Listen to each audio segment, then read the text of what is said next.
Hello, I'm Georgann Eubanks, the writer of the Literary Trails of North Carolina guidebook series. A little south of Greensboro in Guilford County is a creek. It's not very big. It's called Polecat Creek, and on its banks settled the town of Center, a Quaker community. It somehow became the birthplace of a whole lot of writers. It's curious. The first was William Swaim.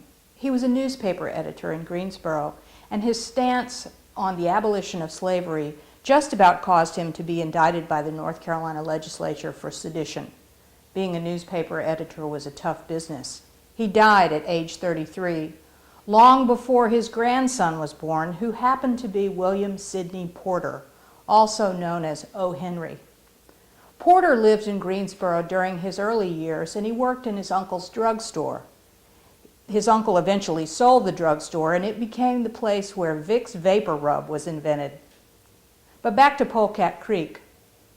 Sometime after O. Henry was born there, in fact, in the early 1900s, was born a man named Egbert Murrow, who would become Edward R. Murrow, the journalist who inspired a generation of writers and reporters beyond him, including North Carolina's own Charles Kuralt.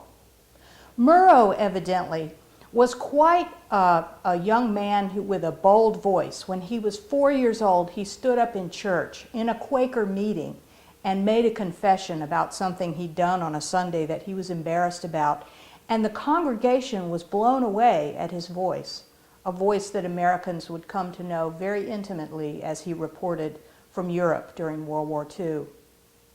But that's not all.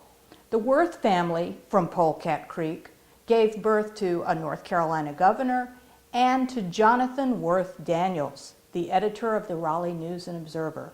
So there must have been something in the water in Polecat Creek too that caused so many writers to come up from that area.